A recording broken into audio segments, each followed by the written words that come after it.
Goodbye, Jenny. Goodbye. What? Where you going? Where you going, I'm leaving. Give me a kiss. Where you going? I'm going to a hotel. Hotel? Yeah. Lots of luck, honey. Okay. Lots of luck. For more than 100 years, we've kept the mentally sick locked up and hidden away, where we won't have to experience their suffering. That's all changing.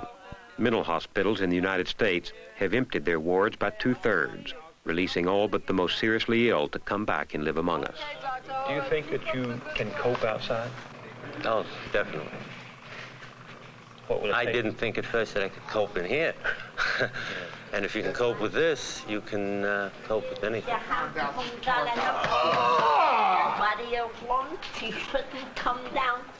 This broadcast is about Eddie, Elaine, Harvey, and a few others, people who are trying to cope with life on a mental ward, and the choices they face when leaving for a new life on the outside.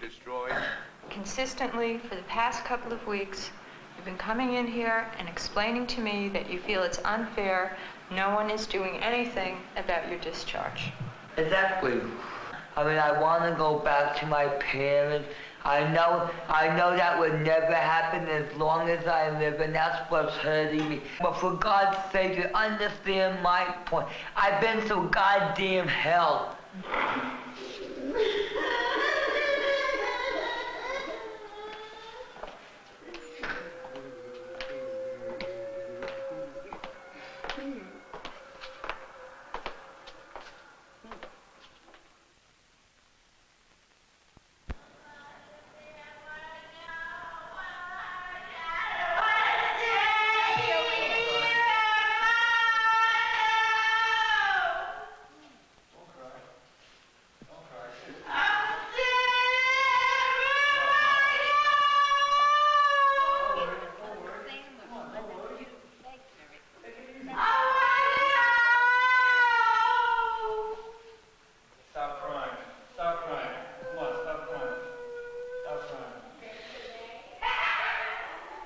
It's a cruel, lonely illness. Creedmore Psychiatric Center, a New York State mental institution. A few years ago, almost 8,000 patients were crowded in here. Now only 1,800. It's what's happening in mental hospitals all over America. A presidential commission warns us that long-term hospitalization makes patients sicker, causes permanent debilitation. That treatment in the community offers better hope, but that neighborhood mental health programs are all too few and are being starved in their infancy. That thousands of patients have been released to communities where they're not wanted. That too many return to the hospitals because of insufficient care and support.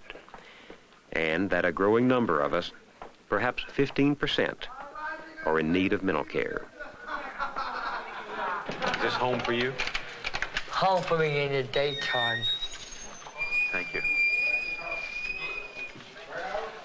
What is this? This is the activity side. How long have you been here? I've been here since 1974, but I've been discharged in 75 and came back. How'd you feel coming back? Bad. Very bad. Oh, wonderful having a group. I was hoping you would have a group. This is our lovable Doris Evans. This is the cooking group. They make like breakfasts every morning. The group starts about 10, and it's over, I would say 10:30 or 10:45. And they wash their hands, they make the food, they eat it, then they wash up, and then they leave the group. And here's where they have the woodwork right behind here. And this is our lovable Mrs. McFarley. You know, it takes a lot to run this country, and this is the greatest country that there ever was. God created this country. He split the whole world up. And he said, here I'm putting the United States, here I'm putting Canada, and I need to sleep every once in a while, I need a siesta, so I put Mexico, South America. Take it away. What are you doing? Anything I feel like I'm creating something. I like to create, I don't like to tear down. Well, what we got to do with, and we got to improvise, and we got to someday, we got to knock all the slums down and kill the rats and the rabbits. Not the rabbits. If it wasn't for the rabbits, well, some human beings are like rabbits, aren't they? They like carrots, but sometimes they cook the carrots, and that takes all the vitamins out of them, you know? And it reminds me of an old song. He made the night a little brighter wherever he did go. That old lamplighter of love long ago. That's good for your headaches, 20 pounds like that. Very good. It makes you run for about... Do you know why you run? Do you know why they call a run in a stocking a run? No. Because they got to run to the store and get another pair. Elaine, come here, Pupsy. Come here. Elaine, what are you going to do when you get out of here? Well, go to Fountain House, get a job, live at Central Manor. Well, live normally again. You can do it, too. I know you can. Yeah. All you need is the courage. Good luck, Elaine. Yeah, thank you. I'm a little nervous, but I think I'm going to make it this time. You need something to hang that around your neck.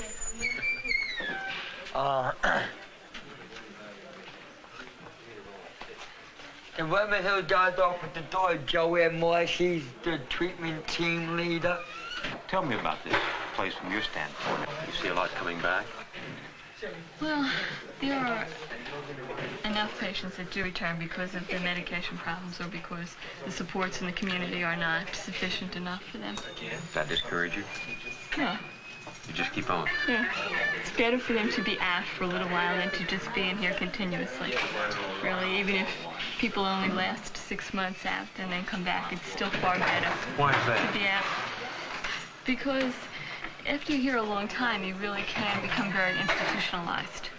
And at least if you have breaks by going out to the community, that stops that process. When you say become institutionalized, what do you mean? Become very dependent on the hospital, dependent on other people preparing your meals, on opening doors, on making your bed, on having a regime of when you go to the bathroom and when you eat and things like that. And that makes you Just very one more hypothetical institutionalized. question. One more hypothetical question. If Jesus Christ was black, would they let him into the unions?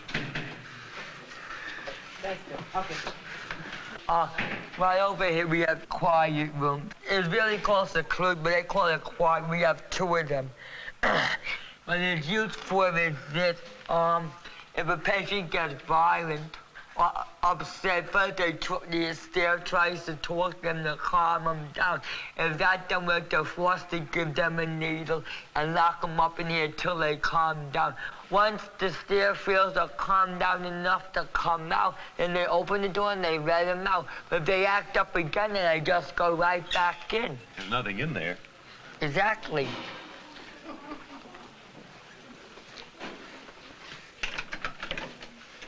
Thanks. That's very nice. You know the TV you saw on Joanne?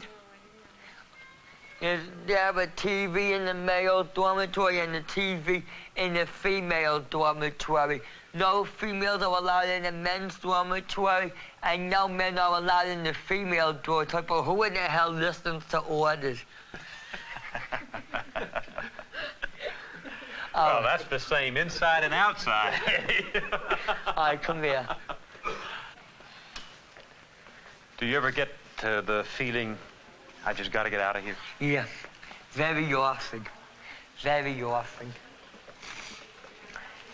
Where do you feel you really belong, in here or outside? Outside, definitely.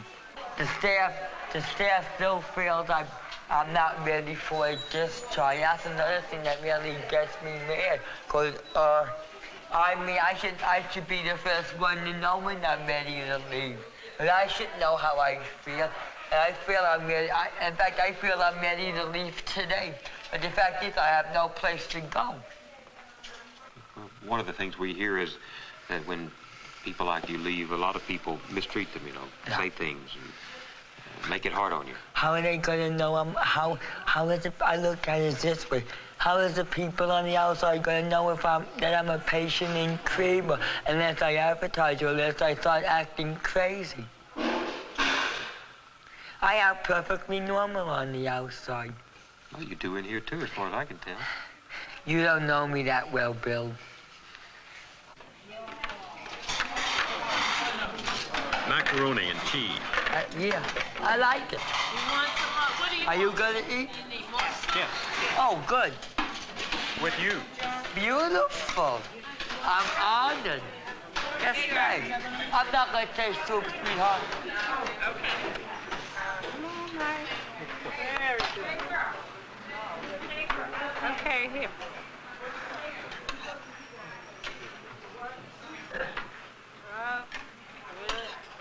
But I'd like to know, Yeah. as the director of the hospital, how you expect somebody to get well under these conditions. I think that When you bunch institution... chronic and acute patients together, when you bunch women and men together, it's just... The issue of women and men together, I think, is a very healthy issue. I think if you segregate the sexes in institutions, what you get is institutional homosexuality, which is sometimes counterproductive. I think that the crowding is a problem. I think everybody should have their privacy. And these are things that we'd like to do. I was talking about men and women using the same bathroom, using the same shower. I find it downright degrading, Ridiculous. and I also find it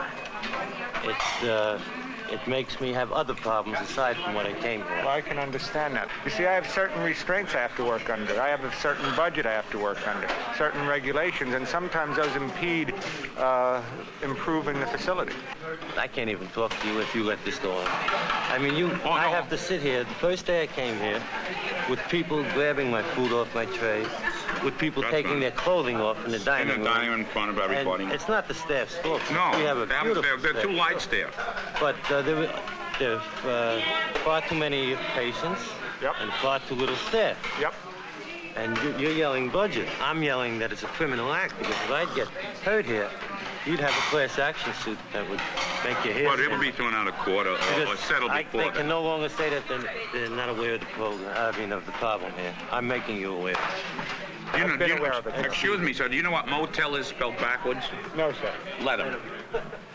I always feel like I'm being strangled slowly. It's like a very exquisite form of torture. Your funds are just trickle in so that you can barely manage to run the institution and keep your head above water. And you always feel like you're just fighting for air and that you just about can breathe. It's really scary. It's not just a frustration, it's a fear that you have. Nobody can possibly know, the despair of coming into a place like this except a parent or a relative who has somebody here. But if you didn't Or a have this friend. place, what would you have? I would have nothing. And I'll tell you something. The day that I had to walk in here and walk into that building 39 and leave him here, I will never forget it. Never forget it. All I hear is budgets. Budget is not important. My son, the other people are important. These people need help. They're going to get killed. You know how many assaults they've been there? People have been hurt. People have been almost There was killed. a lovely young fella here just not too many months ago that Dr. Weiner knows of, and he killed another patient. And it's very sad, all because there wasn't enough staff. Even when they have a few, they're not doing their work. They have drunks here as attendants. They have alcoholics here, and I've seen them drunk. These are very serious charges. These are very serious. I'll back them up. I'll tell you I'm names, sure Dr. Weiner.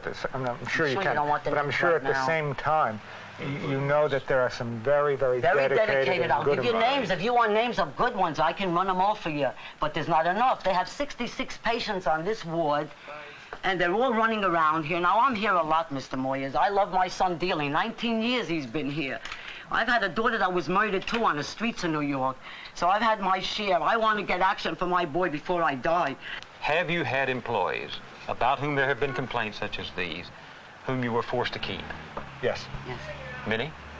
Yes. I'd say in the last 2 years, about 10. Are parents expecting too much of you? They expect a whole lot where they will not I take disagree. responsibility I themselves. disagree. See, this lady here, in the years I've known Jeff, you know what she did to Jeffrey? She rotted his teeth out. I rotted his teeth out. She You mean brings I- him multitudes of candy, bags and bags of candies. They come on Sundays with these big bags. They think they never eat. They stuff them, stuff them, stuff them. She can tell you. What does that say to you, Mrs. Taylor? What do they say? They're putting the weight on us and taking it off themselves. May I speak from the patient's point of view? I'm familiar with most of your children. And to degrade and say hostile remarks towards the little staff that we have is a mistake on your part. Bill, I'm familiar with their son. all I'm saying, I've used the same bed. all I'm saying is, Bill, all I'm saying is, Bill, I'm not saying this to be mean. Will you wait like a minute? Will you wait a minute? In life. You wait a minute. You hush up. No. In life. Bill, I see number of times Jeffrey Shapiro will walk in the bathroom. He's perfect. He beat him up real good last week with his shoe. Can you prove it? All you could do is take your son's word. Jeffrey Shapiro goes in the bathroom, pisses on the floor. One minute. I would just like to say your comment that you just made is a perfect example of cruelty. To say to him, why did he go to Mid-Hudson at this point? He never does anything. He never That is beside the point. That's not what he's talking about. Your comment to him at this point in time is precisely what you do to your daughter and will keep her I don't do anything. the What do I rest do of to her my life. What do I do to my daughter? Every time your daughter makes a little bit of progress,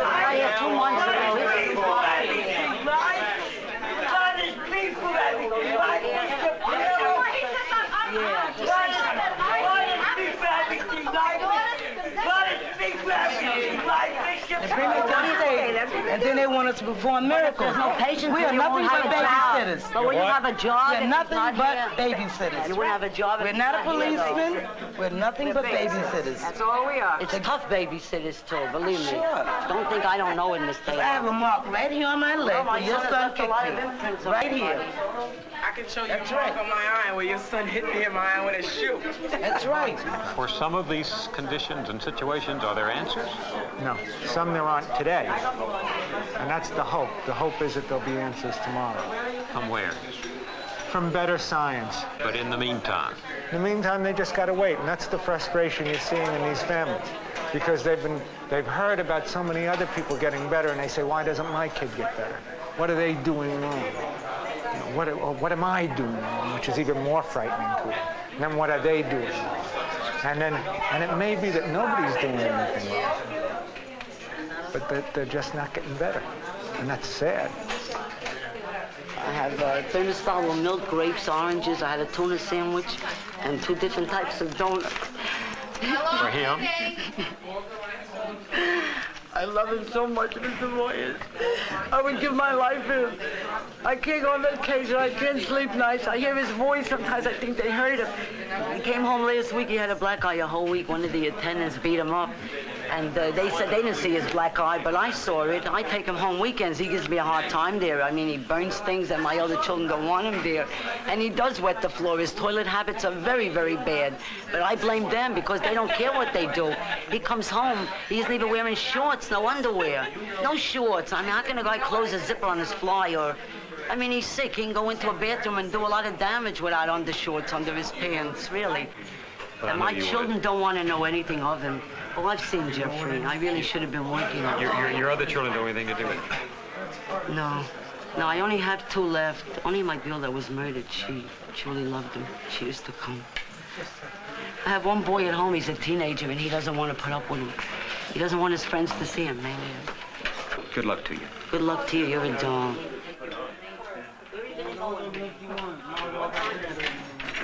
He wants to go with me. I can't, Jeff. I have to go home. Wait a minute. What time is it? I've been here most of the day. I lost the whole day's salary. I can't keep hanging around here all the time. I don't want him to. He doesn't eat their supper here, right? But you have to eat, Jeff. What do you want from him? Tomorrow, if you don't want money, man. How much money? You just got, I gave you $8 Sunday, right? I need to buy him. Give me the bag, man. Yeah. Is he gonna eat? Are you gonna see that he eats, please? Are you gonna see that he eats? I'll be back tonight. I'll be back, I promise. I never lie to you, do I, darling? I'll be back at 8. You hear? I'm gonna make you a sandwich. I'll be back at 8 o'clock. Hold this now. I'll be back. And I never lie to you, right? If I ever lie, I'm going home and I'll be back. Here's the grapes. Don't eat candy, no sweets. Eat that. Here. Here's this bag. Wait. Here's in your pocket. They'll never give it to you. We wouldn't allow it. You hear what I said? I would never allow it. All right. Go ahead, darling. I'll see you at 8 o'clock. I'll be back, sweetheart. I never lie, do I? Jeffrey, you'll see me at 8, Jeff, okay? Goodbye, darling. Oh, look at that. Look what I got waiting for me. Handsome. We're going to have coffee.